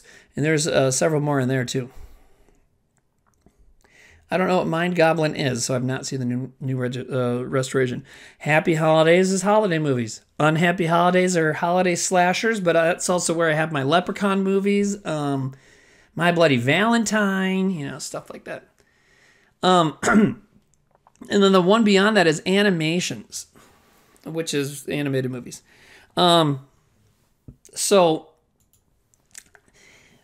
We have other categories since then. I'll take some more pictures. So one thing we did, and this is one that's hard for me, like I wanted one for comedy, but there's some other stuff I didn't know where to put it. So what we came up with is the title for what generally fits all the comedy. It's called Smirking. And so Smirking has all the comedies in it, but it also has the Indiana Jones movies. It also has Big Trouble in Little China, you know, for people who are fucking smirking, you know? I think it's great. And then another one we have for like fantasy stuff, and this is one of, I got to get the label because my daughter killed it on the label. First of all, I thought of the title, which I think is maybe my favorite label one I came up with, but her label's perfect. But Destiny and Kissing. And that's Princess Bride, Lord of the Rings, you know, some old school fantasy stuff, you know, like that. Like, it's so good. And she killed it. Destiny and Kissing, like Destiny, and I think both words are like written in beautiful cursive. Like, she's already had better handwriting than me since she's like 5. So now she's, you know, she did that when she was 11 or 12. So, and then she drew a really good like kissing lips, and it's really great. Someone says Big Trouble in Little China has a great head explosion too. Yeah, I know a monster, a weird floating. It kind of looks like a Beyonder from D&D, or not Beyonder, Beholder. I can't remember the eyeball thing. Anyways, there's one of those in Big Trouble in Little China that explodes. But yeah, at the end when he throws the knife into David Lopan's head, he kind of like shoots light out of his head, and I guess he kind of explodes. Oh, and there's the wind dude that blows up. Yeah, that has a lot of good people blowing up in it, doesn't it? And Anthony Potkin says the genre category is what made browsing video stores in person cool. 100% agree. And there was a great film store that you guys are familiar with, our buddy Josh Fadum. He worked at this movie store in LA. I cannot remember the name, but God, they had a fucking amazing collection of genre stuff. And that's kind of what I was inspired of when we were doing that. But I came up with that as a way to be more organized than what we did have, which is when we moved into this house, my daughter took our Blu-rays and organized them by the color. It was fucking insane. No, it was not a video store named Desire. But it was crazy. And she did it really well, okay? So, like, she'd have, like, movies with a white cover, right? And so the spine is white. So she had all those, okay? And then there's like Speed Racer, which has like white fading into purple. So that's next. And then she'd have purple movies, right? Or like for red, she would have red, but then the ones that kind of get more orangey would transition into orange, which goes into yellow. So it looked cool, but it's fucking impossible to find the movie you want. Fucking impossible. You know, it's like, I want to watch Terminator, but it's going to take me 12 fucking hours to find it. And I didn't want to just do alphabetized, and a lot of Blu-ray collectors do it by label, but I think that's missing the point. You know, it's not about acquiring a thing and having a lot of things. It's about you fucking love movies, right? So I want the movie shelf to be about the movies and not about look at all my things, you know. So, yeah, but the labels are great. We also have one called Film School. And the Film School label is my Tarantino collection. It's where I have all the Coen brothers. It's Scorsese and Kubrick and Spike Lee is in there. You know, that kind of thing. The stuff that like, because a lot of those really classic films that don't quite fit into a genre perfectly, I'm like, I'll put them right here. What else is in there? Bad Day at Black Rock is in there. Although you could say that one's about scum or crooks. Probably scum. A few other Seven Samurai's in there, you know, but... What is my opinion on The Notebook? I've never seen it. So for many years, I would say, I don't like musicals. But I was fucking wrong. I love Singing in the Rain. And I mentioned earlier in the stream that my daughter and I saw The Wizard of Oz on the big screen last night, which was fucking awesome. So I'm probably going to come around to rom-coms eventually, you know? No, Notebook's not a musical. You just had to type before you let me before you listened to all of my thought. So, what I was saying is that I eventually made peace with musicals, and I'll probably do that with rom-coms eventually, you know? Great point. Someone says, ever see Punch Drunk Love? Yeah, I have that one on Criterion. I fucking love Punch Drunk Love. You know? Have I seen Return to Oz? Oh, yeah.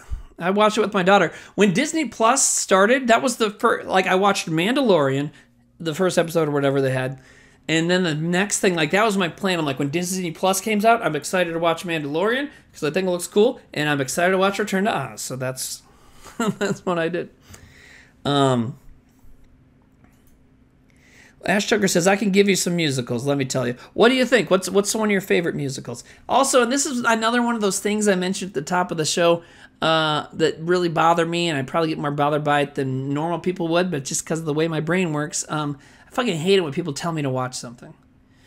Watch this. No, you fucking watch it if you're so serious about someone watching it. But I love it when people say, hey, I think you might like this, you know?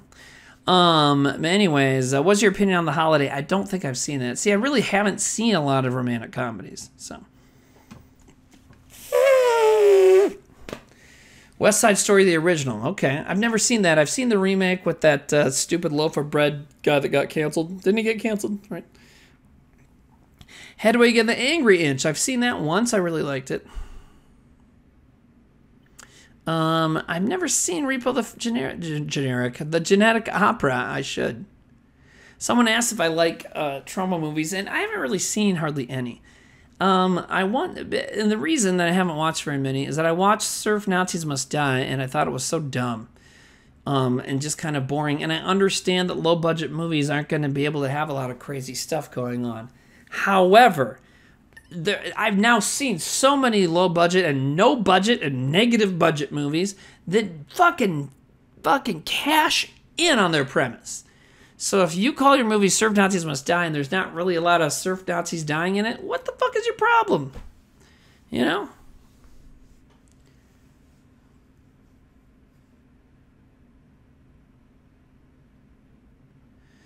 I feel like that's pedantic both mean the same thing, but they don't. So maybe that's pedantic, but it's also just what words mean. Should is like kind of a command. When you just say, you should watch this. If you say, hey, if you like that, you should watch this. Okay.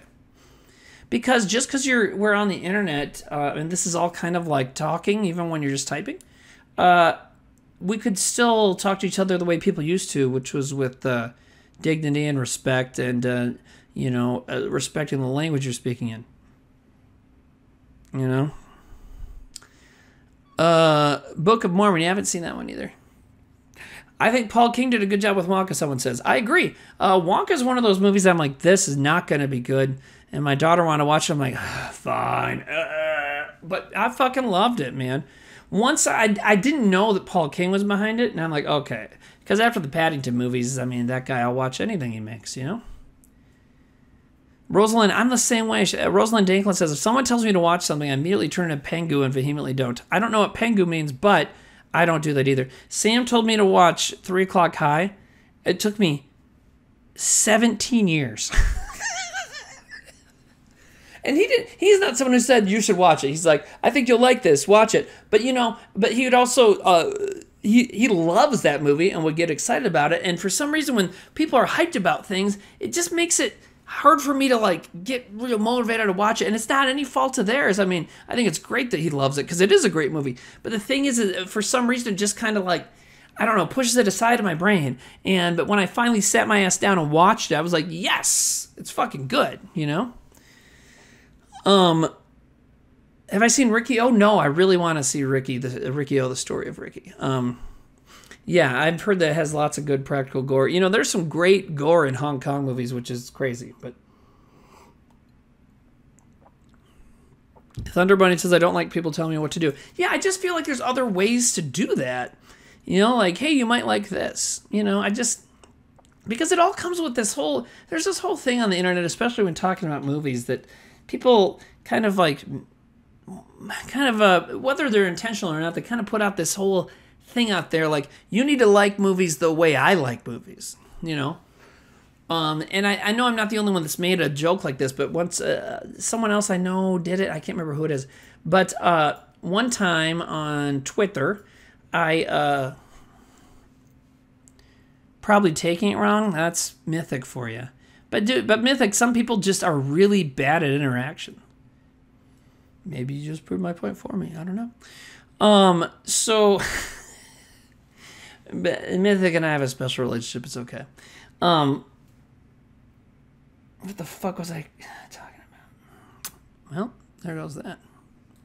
Oh, yeah. So I made a joke one time on Twitter about, like, if you say, I like apples, everything will be like, and the response will be like, why do you hate oranges? It's like, okay, you know what I mean? It's just so fucking dumb. Do I like any anime films? I've not seen a lot of anime. The anime films I've seen are the same anime films every fucking white guy and middle-aged white guy has seen. It's funny, Nate and I were talking about this once, and I asked him, what are the movies? And he named them. It's like the same ones I would say. Akira, Ninja Scroll, Cowboy Bebop, which is not a movie, but a show, but, and then, I don't know, something else, probably, one of Miyazaki's. Spirited Away, yeah, that's a good one.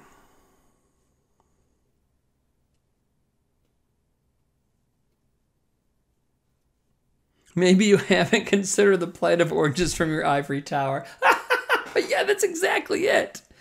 And to me, it's like, okay, so we all have these little profiles on all these little dumb shit social media things, right? And it's like, okay, so if I'm on my social media and say, hey, I love Shaw Brothers Kung Fu movies from the 70s. Instead of spamming the comments with fucking Kung Pao fisting the chicken, go put that on your own page. Have it. Make your whole fucking personality liking Kung Pao. That's great. Good for you.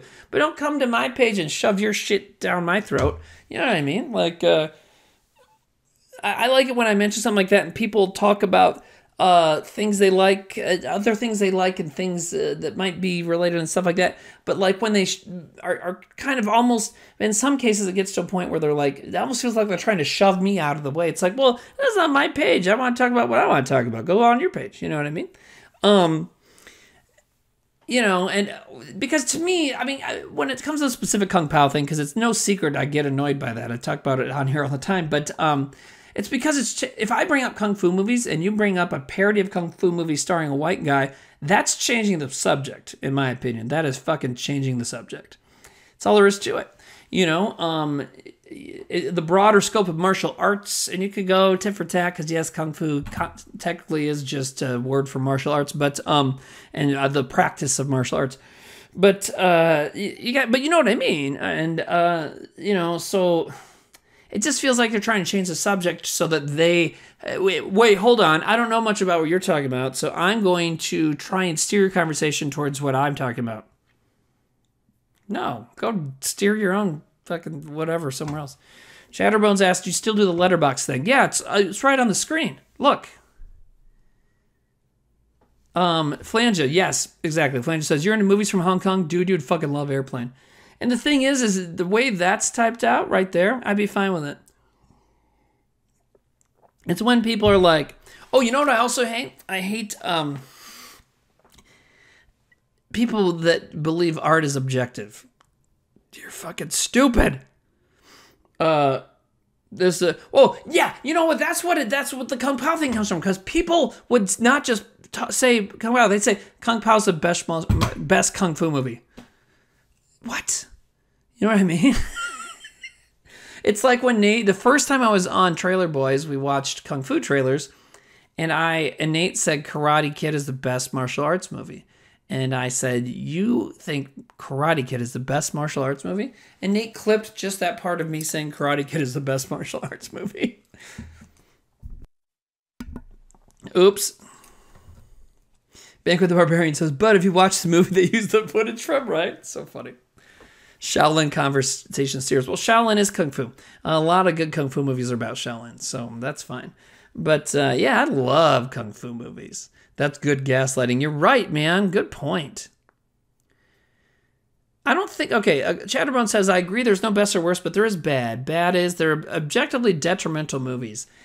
I mean, yeah, but I mean, if you... like, look, I think, like...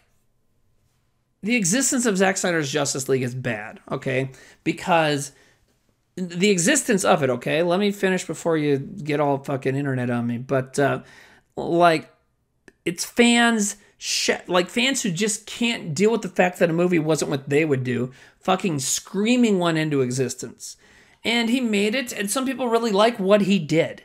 You know what I mean? He made a 4-hour black and white version, and it's crazy, right? And I haven't watched it yet, but, you know, he made this version of it, and some people truly enjoy it. Sam truly enjoys it. Outlaw Vern, a movie critic I love, who I kind of talk to every once in a while, truly enjoys it. Good for those guys, you know what I mean? But, like, the idea that fans think they can control what the people are making, well, that's not what this is.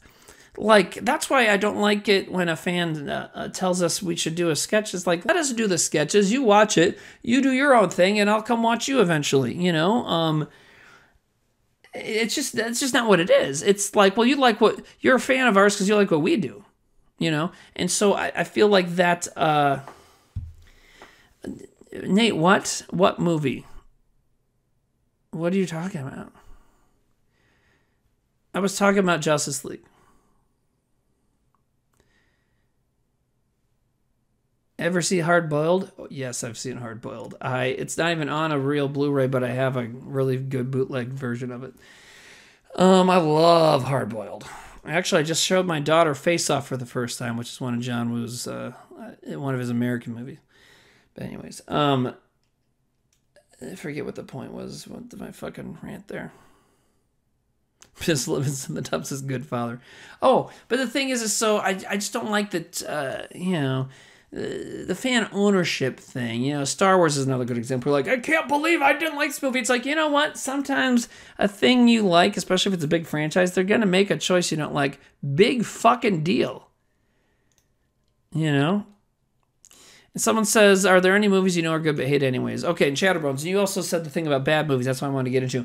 I've said this several times. I don't believe in bad movies anymore. I just think going into anything involving art to me anymore is like not. If you're trying to judge it as good or bad, then you shouldn't fucking look at or experience art. Go do something else. Watch a game, watch a sport where there's winning and losing. You know what I mean?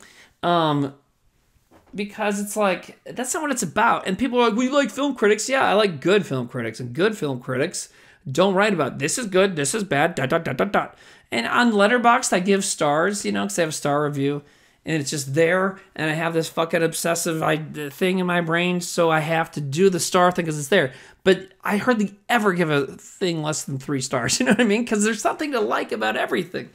And I just don't like that whole thing. Like awards. Like, I'd love seeing someone I like get recognized. Like when Ki Hai Kwan won that Oscar last year, fucking beautiful. However, I don't like the whole fucking contest of the whole thing.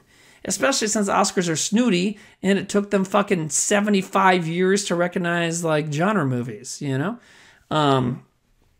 But so, you know, there's just, to me, there's something good in every movie. Probably one thing that's great in every movie.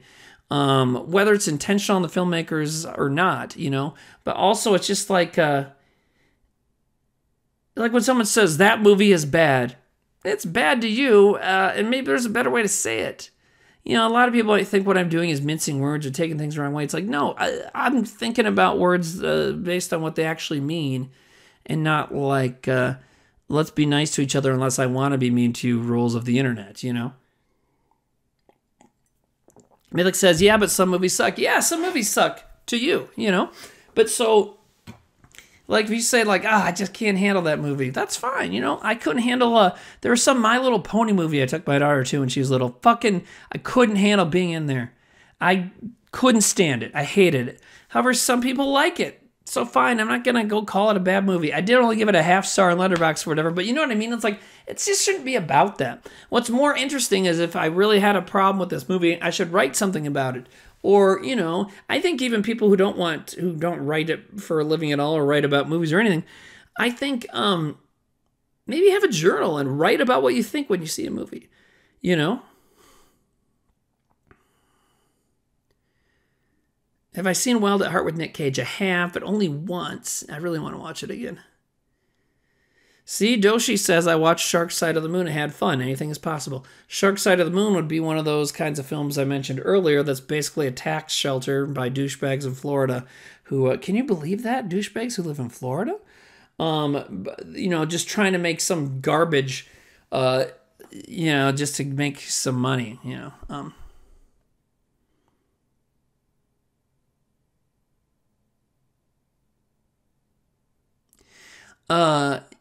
Also, I read chat too much, and I get sidetracked.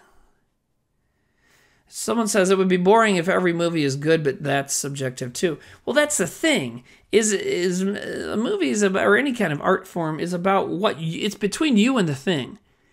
If you go to movies with friends, well, it's still about what you think of it, you know. Which is why at a movie or at a comedy show, I hate this guy. Okay, let's say in front of me is the movie or comedian I'm watching, right? And then once everybody's laughing, you start laughing. Like you're checking, like you start laughing, but you got to check to see that your friends are laughing, so it's okay that you're laughing. It's like, go home and never leave your house again. You know?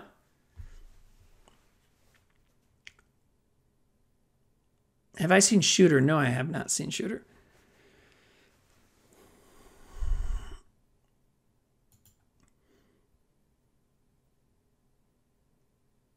Gun to your head, you have 1 week to make a movie, but infinite budget. What's the genre? Martial arts. But I'd probably make it a horror movie too. I mean, when Zach started having all that horror movie success, and I've had ideas for things for a long time, and because of all my problems and my busy life and single dad and blah, blah, blah, blah, blah, I just have never been able to fucking pull myself down to this fucking chair and write a thing. But I had a couple horror movie-ish ideas. Every scary-ish idea I have really comes down to being more of a sci-fi kind of thing. And if I ever do write something, it's definitely going to involve alternate realities, which is too bad because I've had these alternate reality ideas for a long time, and now everything is a multiversal alternate reality thing, so it's not even cool anymore. You know what I mean? So, but like, there's one that I really like this idea of. It's a murder mystery that takes place in my hometown involving my library, actually. Because I worked at a library when I was a kid, and, you know, one thing about libraries is that's where unhoused, homeless people, other just kind of people who are just having issues can go hang out, you know. In my town, there's like a special housing area where people with special needs can go live. But they also get to like go have jobs when you know when they are at a point where they can like go do a job and work independently and not have to be supervised and da-da-da-da. You know, some people can't. But like the people that can do that, and they get to walk around town or whatever, which is why my dad, when he sold cars, kind of befriended this guy who I'm not sure what his deal is. It seems to me he's probably severely on the spectrum or something, but like his name is Steve and he walks around town all the time and he would go into my dad's office and just talk about his glasses. My dad wears glasses. He'd be like, "Where'd you get those glasses?" "Huh?" That's how he talks. He'd be like, "Yeah, do you like those glasses? Huh?" And it's like that conversation happened every day.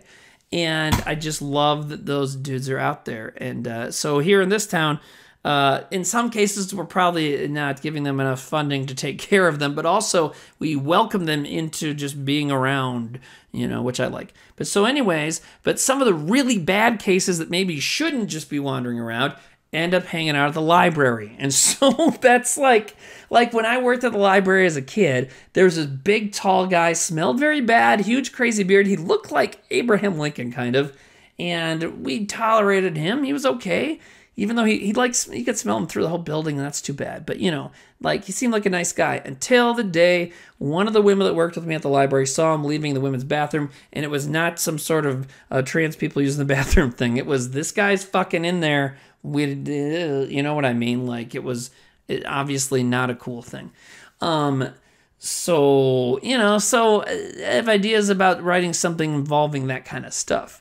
But not villainizing someone like that. Instead, that type of character in my idea would end up being basically my sensei, who trains me in a way, is kind of the idea I have. So, was he reading books in there? I don't know. Hey, it's SD Pride 08, one of my longest friends. I've known SD Pride even longer than the other whitest kids. So. But yeah, it's interesting. And I think it sucks that, like, a lot of people go to the library to use the internet, although it did generate a joke that I made, I think on Twitter, that I've always felt is underappreciated, which is libraries, libraries. Because even the information superhighway needs a bus stop.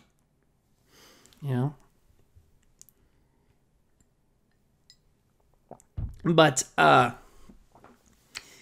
anyways, yeah, I would love to get a movie made. It'll never, I'm not at a point where I could ever make that happen, but what I would like to do is turn some of these ideas into books and get them out there.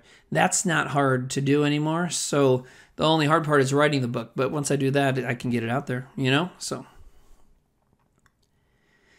Chatterbones asked, you ever just rough map movies out on paper? Doing outlines is a great way to keep your brain moving without actually having to write. Yeah, I've done that. I have many Google Docs of outlines of random shit like that, but going back to the good and bad thing, yeah, of course it'd be boring if all movies were good, but that's not the case.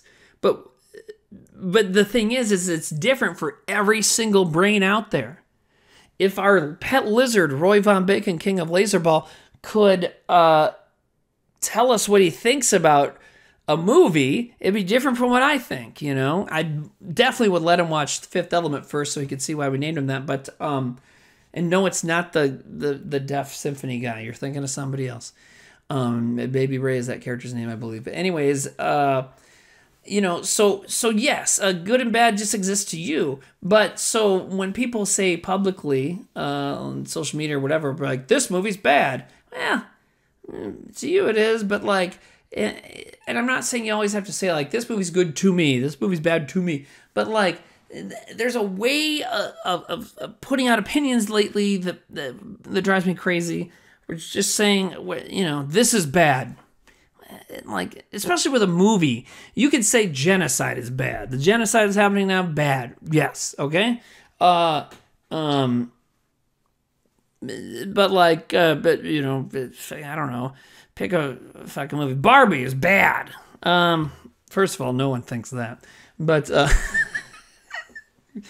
it's like they're trying to end the conversation and just say, the conversation's over and the answer is what I say.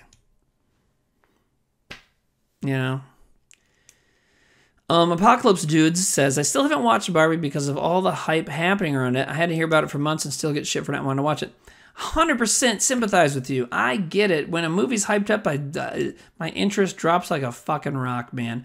But when it comes to Barbie, I have a daughter who played with Barbies a lot when she was younger. So we're interested in it from that straight up surface level, whatever. I also love Margot Robbie. Fucking love Ryan Gosling in comedy mode. And I love Greta Gerwig. I fucking love her Little Women. So, and then when I started seeing the set design and stuff of Barbie, I'm like, this looks fucking amazing. Because one thing I've always hated is when someone makes a movie of some property and doesn't make it look like it. And the early 2000s superhero movies, especially the X-Men movies, were terrible at that.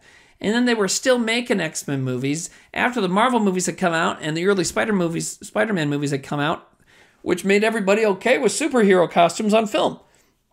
And then, so while Marvel's killing it with their costume designs, you still had X-Men Dark Phoenix, where, like, in X-Men Apocalypse at the very end, the X-Men are in their, like, basically live-action versions of their 90s cartoon costumes, which are the most iconic for those characters for the most part. Then when X-Men Dark Phoenix happens, everybody's just wearing t-shirts and jeans the whole goddamn time. You know what I mean? So I've never liked it when they're going to base something on something that it doesn't look like it. Whereas Barbie nailed it. The Lord of the Rings movies nail it. The Dune movies, the new ones, I haven't seen part 2, of course, yet. But what I was surprised about with the first Timothée Chalamet movie, Dune movie, was that it really, in a lot of ways, looked exactly how I always pictured it when I read those books, See, Dizzy Death says bad movies can be great. Cellar Dweller, Frankenhooker, Street Task, etc. I would not call any of those movies bad. Cellar Dweller's a lot of fun. That's what I'm saying is, like, what does bad mean anymore? Here's the bad, so bad it's good thing. Here's what I hate about it, okay? I just think it's based out of being overly self-conscious about impressing other people. It's the same reason why people call comic books graphic novels, right? Because they're trying to like a cool thing, a comic book, but also be snooty still. Okay, but so here's the deal. How can a movie be bad if it entertains you? That's kind of my whole point. And if the thing that's entertaining you about the movie was not intentional on the part of the filmmakers, well, it still happened and it still entertained you. You know what I mean? And Chatterbone says a good movie is an earnest movie. Well, I love the earnest movies. You know what I mean? I'm just kidding, but yes, a movie that's made and not from a cynical, cash grabby bullshit kind of view, but like I wanted to make this, and that's why I love, like, for example, the low budget ninja movies I was talking about, because they're just fucking willed into existence. You disagree about the graphic novel thing? Okay, well, the graphic novel is a kind of thing that is not a comic book. But people started calling comic books graphic novels because they're afraid of being made fun of. And fuck that. Call a thing what it is. You know what I mean? And when you put a bunch of comic book issues together in a book, that's not a graphic novel either. That's a collection. Watchmen's a comic book. Alan Moore will tell you that up and down. You think I'd like to complain. Alan Moore... He's all about it, and he fucking hates the term graphic novel. So does Neil Gaiman. So does Grant Morrison. All the people who people that say graphic novel pretend to like. So graphic novel to me is kind of more like what it looks like inside is kind of like a picture book, but for adults. Like that Goldfish one that Neil Gaiman wrote with Dave McKean.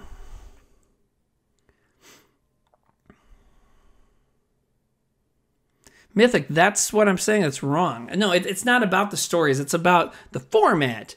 It's what's inside there. Well, and that's fine, Sweet Tree. Call it what you want. But my problem with graphic novels is that I first heard it from pretentious hipsters in Brooklyn who were clearly trying not to say comic book. It's like, just fuck it. And it was Watchmen, which, like I just said, the creators of Watchmen, they call it a comic book, right? So... but if that's just what you call it, that's fine. Libraries call it that too. But like, I first encountered the phrase as something fucking hipsters would use to seem cooler than they were, so. But to me, it's just, like a collection of comics is a trade paperback. And, to me, it's about the actual format of the visual story. And a graphic novel, basically, to me, to try and simplify it here, No speech. It's not speech balloons. Apocalypse Dude says, I feel like The Crow's a graphic novel, but I think I only say that because it's what everyone else calls it. Plus, James LeBar's issues were pretty long. Not about length to me either. But I would say The Crow does edge into graphic novel territory. Because if I remember right, it's not really a lot of speech bubble stuff. Principal Rolls nailed it. People use graphic novel when they're talking about more quote-unquote literary comics, but they're still comics. Absolutely. It's just like when, you know what it is? Graphic novel to me is like when people call a horror movie an elevated thriller. Fuck you. It's a horror movie. Just fucking be okay with it. It's okay to like a horror movie, you know? So Mouse is a comic? Yeah. You know? I would say so, yeah. 4 words, Zack Snyder's Oliver Twist. Yeah, I don't know. But the thing is, also, none of this shit matters, is another good point before I leave for the night. You know, none of this shit really matters. The main point is don't shove your lifestyle, don't shove your opinions, don't shove the way you do things down other people's throats. Because what makes being alive great is seeing all the different ways that people live and people are and the ways that people exist. So, you know, just let people like things. And so... you know, you could spin them around and be like, well, so now you're trying to like shove your lifestyle down our throats, which is let people like things. Well, yeah, I'm just saying, like, what if you just shut the fuck up and like what you like and let people like what they like? And there we go. Chatterbone says, what do you call that stuff online where it's like The Simpsons, but they're fucking? Porn. Right? That's porn. It's Rule 34. SD Prideoid says, yeah, a hot dog is not a sandwich and I'll die on that hill. I don't know. Is cereal soup? You know?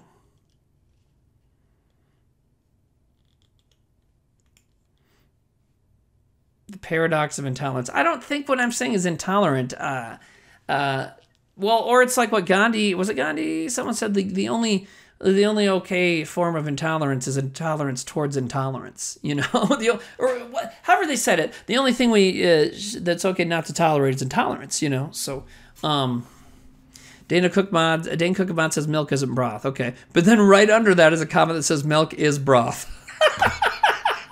See? Oh.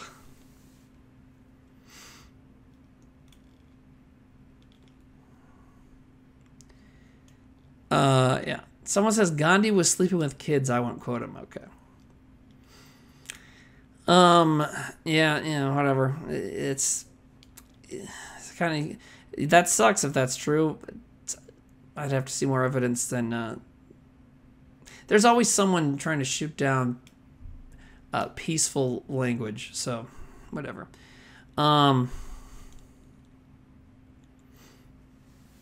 Anthony Potkins says, hate the game, not the player. It's always, well, Gandhi fucked kids, but it's like, well, Donald Trump's being framed. Okay. Yeah. And yeah, you know, I mean, maybe he did. But, you know, sometimes you just got to be like, okay, well, he still said some good stuff, but it sucks. Like, I have a problem listening to Michael Jackson music. I tore up my Bill Cosby CDs. I can't really watch a Kevin Spacey movie, but I'll watch Tom Cruise all goddamn day, you know? So, I don't know. Chatterbones, you're going to make me block you at the end of the night?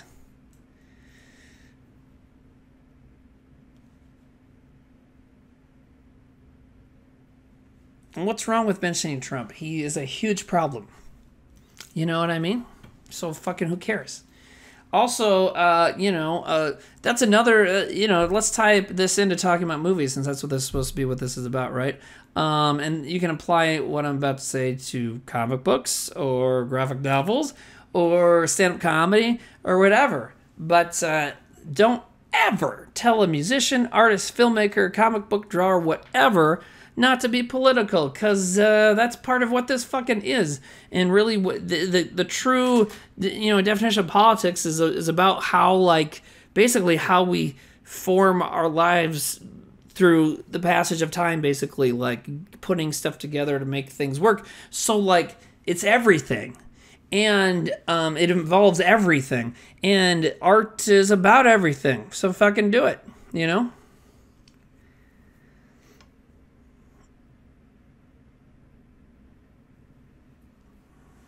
Chatterbones says, be political, be as political as possible. I just almost made it 1 hour without getting angry over that fuckhole. Well, and that's another interesting thing. Someone brought up paradoxes. It's like, mental health is something we all need to consider, right?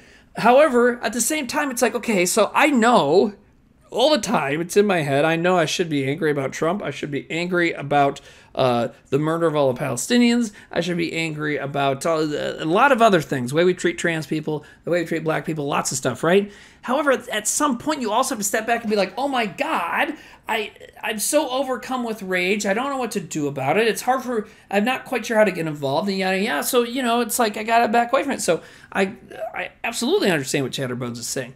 Movies are a big part of my escapism. However, a lot of great movies, even the goofy, weird little genre movies I was showing, so many of them are political. In a lot of cases, the reason they're fucking unheard of is because they were too political. You know what I mean? Here's a great example. There's a wonderful horror, kind of sci-fi horror movie from the 70s made by Larry Cohen. Larry Cohen later got famous for doing The Stuff, and I think he wrote Maniac Cop and stuff. All of his films have a satirical, political issue, okay? But he made a film in the 70s called God Told Me To.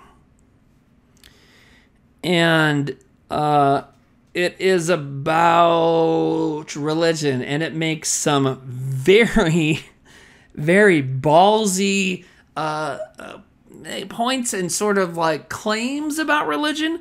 And there is no wonder that movie barely saw the light of day,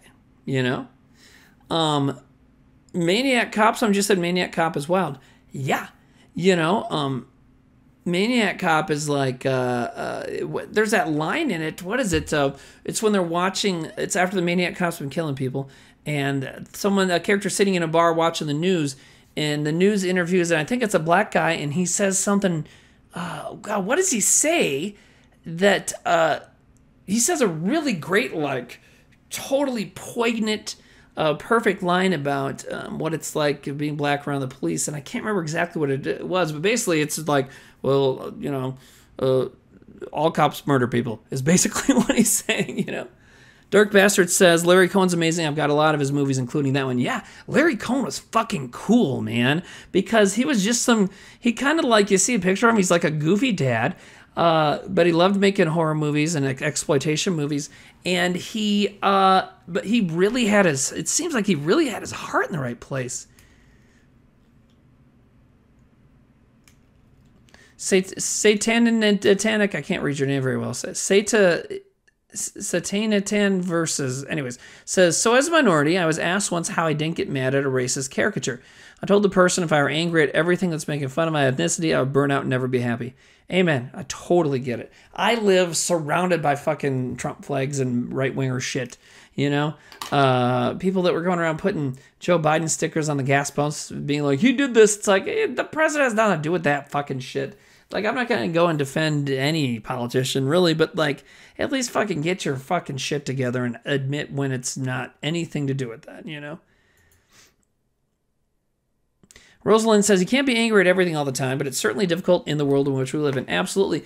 And that's one thing I do think, like I said earlier, I feel like owning physical media is in a way fighting against the man at this point, because it's like they're just trying to fucking own everything and have you and control what you can watch, and that sucks.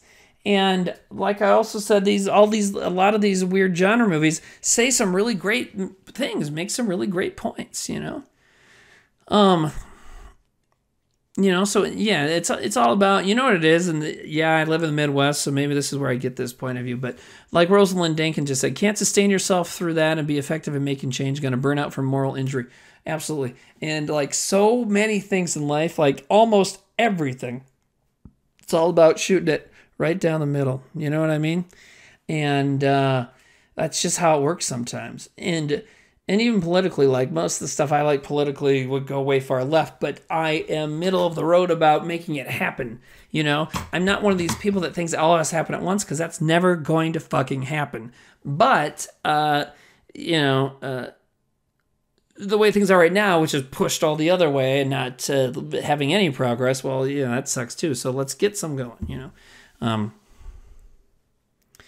Mythic says the last Democratic president South Dakota voted for was Johnson. Yeah, that's probably about right. Although we did have a Democratic candidate in 72, McGovern. He wrote a book about Abraham Lincoln that I read that was pretty interesting, you know. Apocalypse Dude says, I don't get mad at a lot of things, but without that anger comes fear. I shouldn't be scared to move somewhere because of what they may do to me as a trans man. Yeah, and yet you are, right? Because there's a lot of shitheads everywhere. This comedy festival I just did here in South Dakota, one I helped found, when we started that years ago, I was adamant about finding comedians that don't look like me. Because every comedian is a fucking white guy with scruffy facial hair and a flannel. You know? So many. But that's the thing, but it's not true. Every comedian we would get around here is like that, right? But so we were really trying to do that. And so this year, 8 years later, was the last year of the festival, and there was a trans lady, one of the comedians, who I didn't even know was trans until she mentioned it halfway through her set. She didn't start with it. She just started telling jokes very like any other stand-up, which is great. That's how it should be. And if you feel like bringing it up, which she did later, fucking go for it.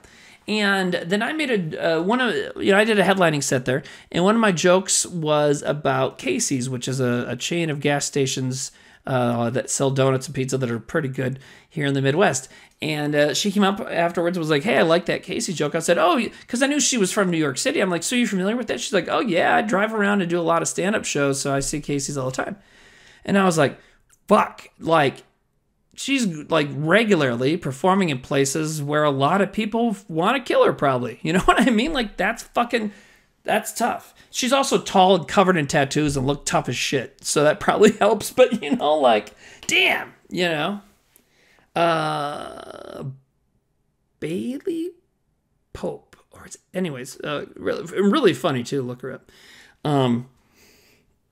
But yeah, so I'm going to get out of here. And I don't know if this episode was any good or not. I feel like I talk about the same things every time, but I don't know. Someone said, glad to see you doing stand-up again, Timmy. Yeah, thank you. I am glad to. You know, I kind of stopped. I actually decided to take a hiatus in February 2020. And then a month later, everybody stopped doing stand-up.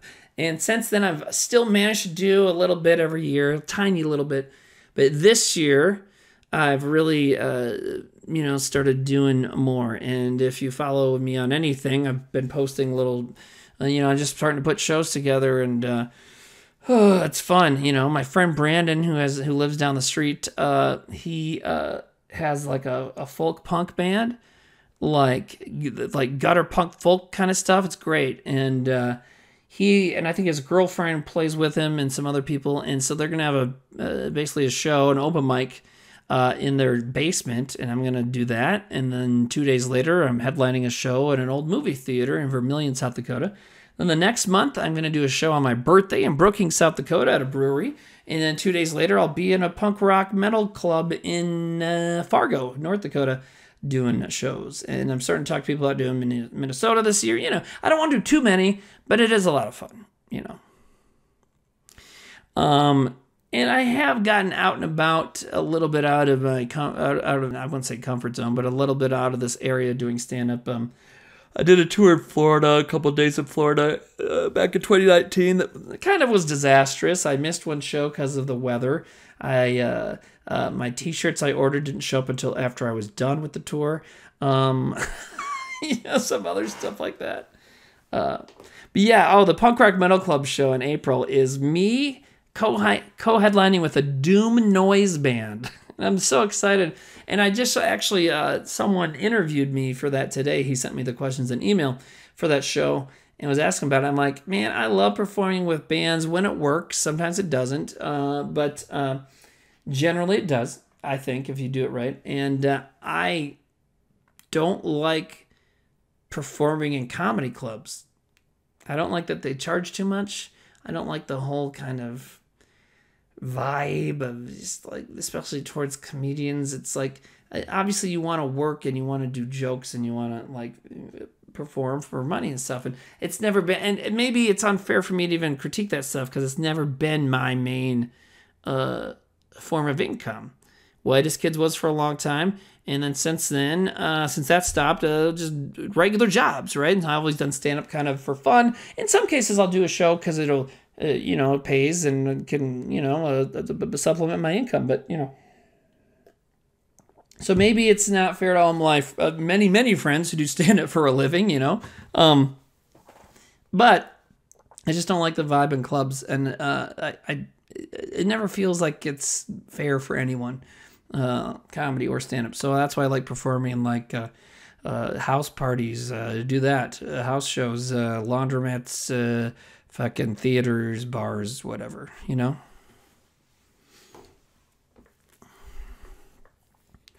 Mrs. Lippman's in the tub says, God, I was too young to consider seeing y'all in Chicago. Probably missed so many chances. So you're talking about, like, I think we did a really fun show in Chicago, maybe 2012? So you were too young then? A remake of Green Room starring Timmy. That'd be fun. Me and this Doom Noise band get surrounded by neo-Nazis. We have to fight our way up. Sure, why not? Get Patrick Stewart in there. He can probably still tear it up. Anyways, well, I hope you guys enjoyed this. I feel like it was off the rails and too ranty, but I don't know. I also, in some ways, feel like I was nicer than I normally am. Who the fuck knows? Not I, said the dog-faced boy. So,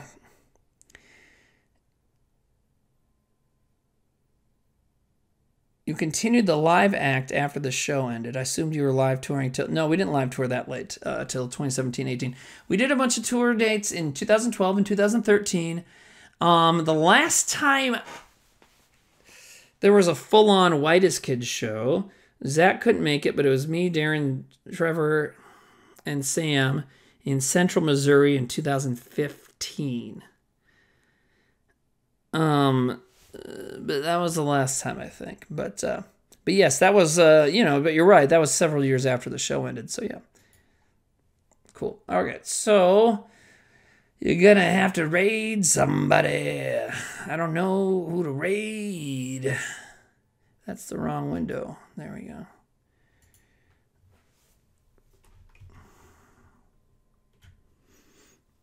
Raid me? Oh, yeah. Duh. Okay. We'll just raid Nate. Normally, when we raid somebody, we say be nice to them, but it's Nate. Do what you want. Okay. See, I can say that because I know Nate laughed when I said that, you know? Or at least smirked.